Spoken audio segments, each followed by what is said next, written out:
రెటికా ఏపీలో జరుగుతున్న పరిణామాలపై నాణెనికి రెండవ వైపు చూపించే ప్రయత్నం చేస్తున్నామని మాజీ సీఎం జగన్మోహన్ రెడ్డి తెలిపారు. ముఖ్యమంత్రి చంద్రబాబుతో పాటు మరో చెడిపోయిన వ్యవస్థతో యుద్ధం చేస్తున్నామన్నారు. ఎన్నికలకు ముందు చంద్రబాబు చెప్పిన మాటలకు ఇప్పుడు జరుగుతున్న పరిస్థితులకు సంబంధం లేదన్నారు. సంక్షేమ పథకాలు అమలు చేయకుండానే రాష్ట్రాన్ని అప్పుల కుప్పలుగా మార్చేశారని జగన్ ఎద్దేవా చేశారు. ఈ సంవత్సర కాలంలో మోసాలతో నడిపిన ప్రజలకిచ్చిన హామీలన్నీ కూడా ఎగరకొడుతూ మోసాలతో గడిపిన పాలనే కనిపిస్తుంది.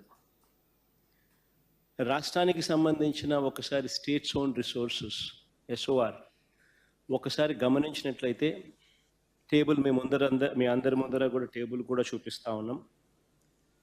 ఈ 12 నెలల కాలంలో స్టేట్స్ ఓన్ రెవెన్యూస్ కనుక గమనించినట్టయితే అంటే tax revenues, non tax revenues, ఈ రెండింటినీ కలిపితే స్టేట్స్ ఓన్ రెవెన్యూస్ అంటారు. ఈ రెండింటినీ కూడా ఈ స్టేట్స్ ఓన్ రెవెన్యూస్ని ఒకసారి గమనించినట్టయితే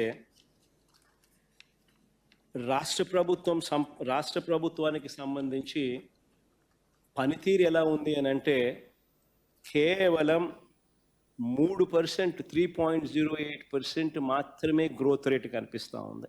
ఈరోజు రాష్ట్రంలో లిక్కర్ మాఫియా, ఇసుక మాఫియా, మట్టి మాఫియా, క్వాడ్స్, సిలికా, మైనింగ్ స్కాములు, ఇలాంటివి ఎన్నెన్నో. చూడండి ఒకసారి మీరే, అవన్నీ పక్కన లారీలు ఎట్ట దోచేస్తానో చూడండి ఒకసారి. రాష్ట్ర ప్రభుత్వానికి రూపాయి ఆదాయం రావడంలో, మా ప్రభుత్వంలో రాష్ట్ర ప్రభుత్వానికి 750 కోట్లు ఖజానాకు ఆదాయం వచ్చి రూపాయి రావడంలో రాష్ట్ర ప్రభుత్వానికి ఆదాయం ఈ మాదిరిగా దోచేస్తాను. 80 లక్షల టన్నులు స్టాక్ పెట్టాను మేము. ఎండాకాలంలో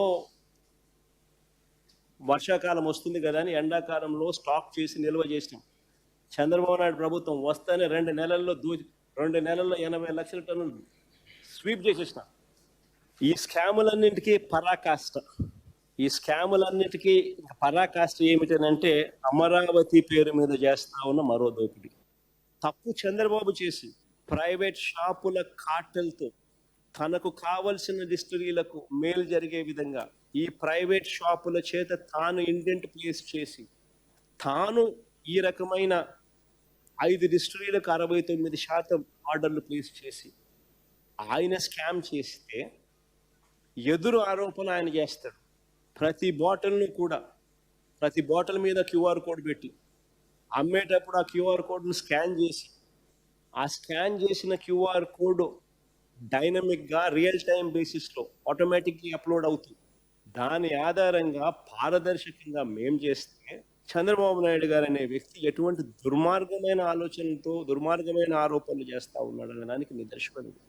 వాస్తవాలు